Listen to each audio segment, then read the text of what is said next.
ఎక్కడికి వెళ్ళారు? లైబ్రరీలో కూడా లేరు, గ్రౌండ్ లో కూడా లేరు. బహుశా అక్కడే ఉండుంటారు. లైబ్రరీలో కూడా ఒక్క స్టూడెంట్ కూడా లేడు. గ్రౌండ్ లో కూడా ఏ షటిల్ కూడా ఎవరు లేరు.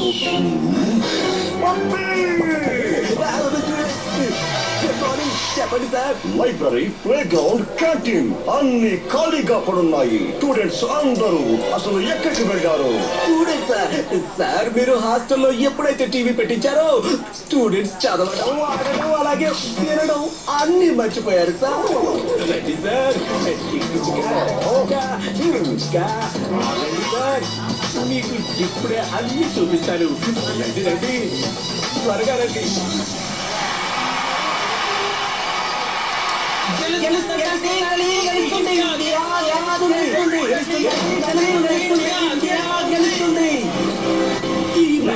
ఎవరు గెలిచినా కూడా మీరు మాత్రం ఓడిపోతారు సార్.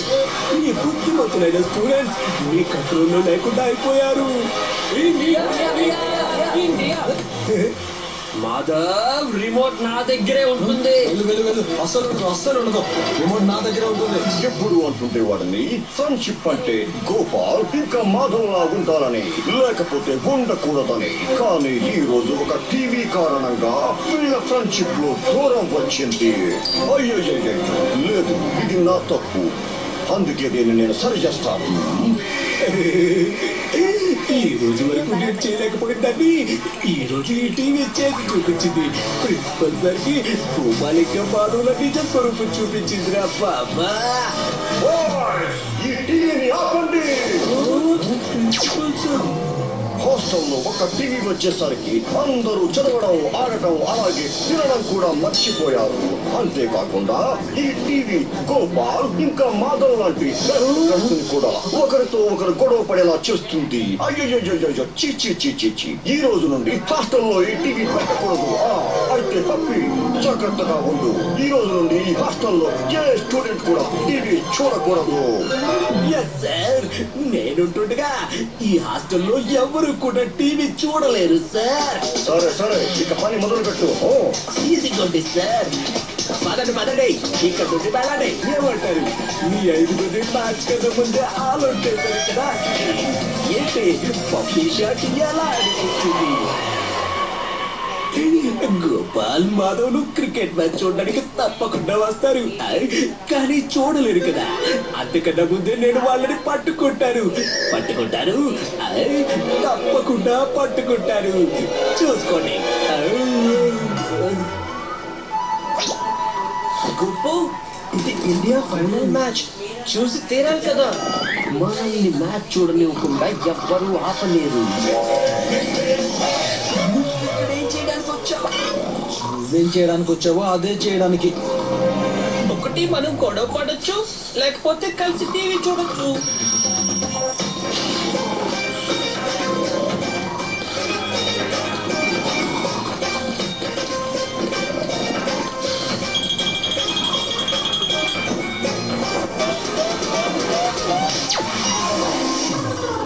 గుర్తుపెట్టుకోండి, రూమ్ లో ఎలాంటి శబ్దం రాకూడదు. అలాగే అందరూ మీ నోర్లు మూసుకొని ఉండాలి. ఓకే?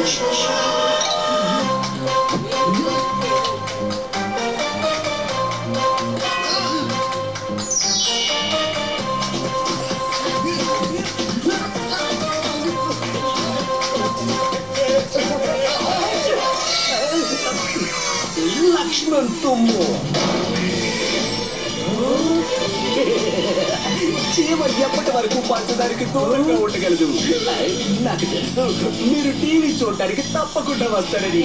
నేను ఇప్పుడు వెళ్ళి ప్రిన్సిపల్ సార్కి మీ అందరి మీద కంప్లైంట్ చేస్తాను. బాబా లక్ష్మణ్, నీకు అనిపించడం లేదా మన టీమ్ ఇండియా కెప్టెన్ అచ్చం మన పప్పీలాగే ఉంటాడని? అచ్చం చేయండి సేమ్. ఎగ్జాక్ట్లీ. మొహం ఇచ్చే వదిలేయండి. నాకైతే ఇతను బ్యాటింగ్ స్టైల్ కూడా పప్పీ బ్యాటింగ్ లాగా అనిపిస్తుంది తెలుసా. Wow, too good.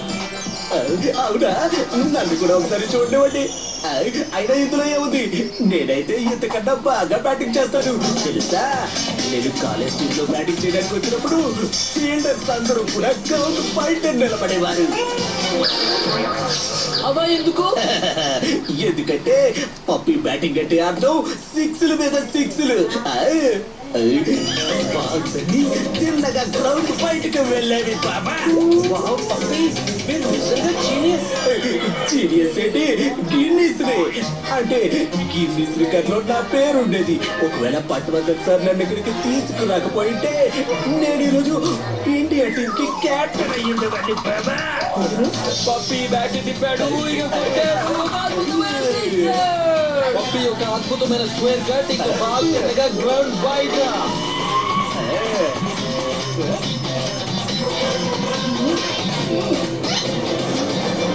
ఒకవేళ ఇప్పుడు టీవీ ఆపి ఉంటే మరి పిల్లలందరూ ఎక్కడికి వెళ్ళారు?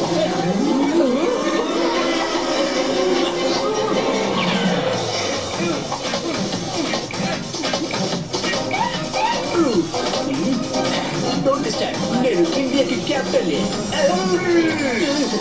పప్పి, నేను నిన్ను చూసుకోమని చెప్పాను. ఏ స్టూడెంట్ టీవీ చూడకూడదు అన్నారు, కానీ నువ్వు స్వయంగా ఇక్కడ టీవీ చూస్తున్నావా? చెప్పు.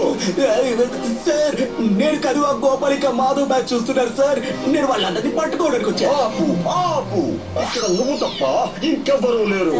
నా బుద్ధిమంతులైన స్టూడెంట్ పేరు పాడు చేయకు. ఒకవేళ నేను నిన్ను ఇంకోసారి టీవీ చూస్తుండగా చూశానంటే అప్పుడు అందరికన్నా ముందు నేను ఈ స్కూల్ నుండి ఇన్వెస్టిగేట్ చేస్తాను. Useless fellow. ఇప్పుడు చూస్తాను వాళ్ళు నా కళ్ళ నుండి ఎలా తప్పించుకుంటారో నేను ఇంకా నా కళ్ళని మూసుకోనివ్వను ఏం జరిగినా కూడా నిద్ర నా కళ్ళ దరిదాపులు కూడా అస్సలు రాలేదు గొప్ప ఈ పాటికి మ్యాచ్ సెకండ్ ఇన్నింగ్స్ కూడా మొదలైపోయి ఉంటుంది. When are we going to watch? మనం టీవీ దగ్గరికి వెళ్ళలేకపోతే ఏమైంది? టీవీ మన దగ్గరికి రావచ్చు కదా.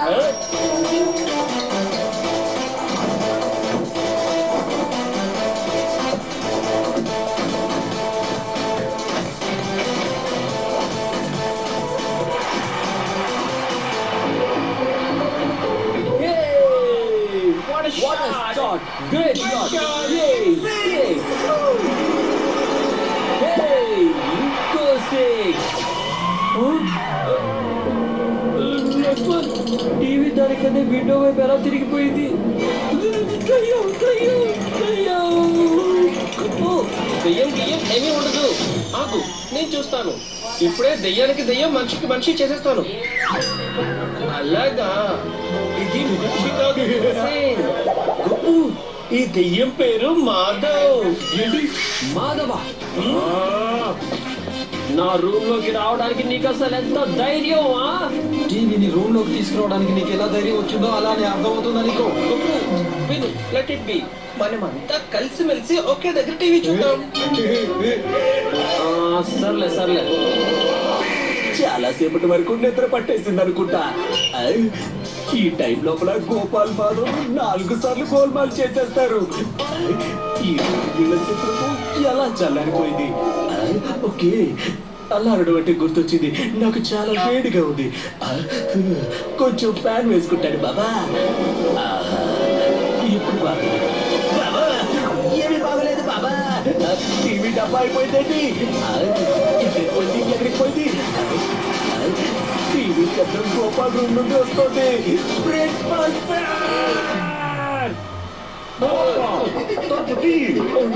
ప్రిన్సిపల్ సార్ వచ్చేసారు మాధవ్ నువ్వు టీవీ తీసుకొని త్వరగా విండోలో చెల్లిపో గో నేను ఎందుకు వెళ్ళాలి? నేను ఎందుకు వెళ్తాను? నువ్వు టీవీ పట్టుకుని వెళ్ళు. పిచ్చోడైంది వీడు బ్రెయిన్ ని తన రూమ్ లోనే వదిలేసి వచ్చినట్టు అనిపిస్తుంది ఇది నా రూము. నేను లక్ష్మణ్ ఇక్కడ ఖచ్చితంగా ఉండాలి కదా మరి. ఓ ఓకే ఓకే సరే సరే గోపాల్, డోర్ తీయడానికి ఎంత టైం ఎందుకు పట్టింది? అది సార్ మేము క్లీన్ చేసుకుంటున్నాం సార్. సార్ టీవీ ఇక్కడే ఉండుంటుంది సార్ ఇప్పుడే వెతుకుతాను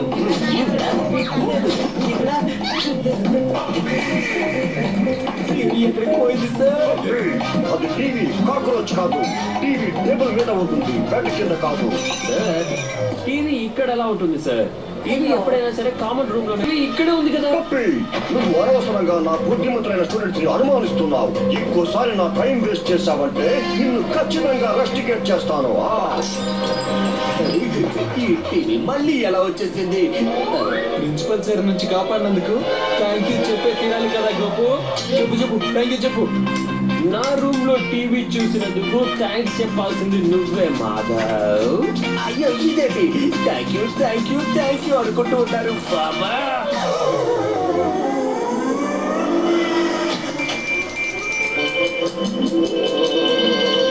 ఇప్పుడు మ్యాచ్ లో ఫైనల్ ఓవర్స్ అవుతూ ఉండుంటాయి.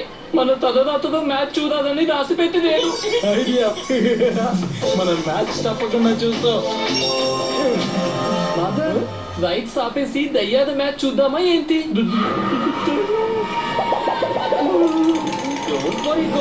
నేనున్నాను కదా. కరెంటు పోవడం మంచిదైంది. ఇప్పుడు ఆ పిల్లలు క్రికెట్ చూడలేరు. ఇక నేను ప్రశాంతంగా నిద్రపోగలను.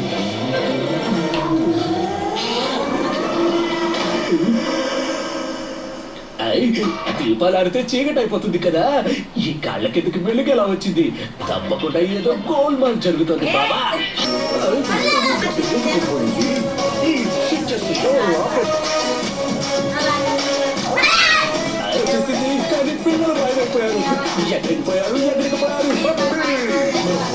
కాదన్న తర్వాత కూడా పప్పి మళ్ళీ టీవీ చూస్తున్నాడు. లేదు నేను కాదు సార్, అది ఇంకా నువ్వేం మాట్లాడొద్దు. ఇప్పుడు టీవీ హాస్టల్ రావు. సార్ నేను చెప్పేది ఒకసారి వినండి సార్. అమ్మయ్య మనకు ఆ పప్పి బాధ వదిలిపోయింది. కానీ గొడవ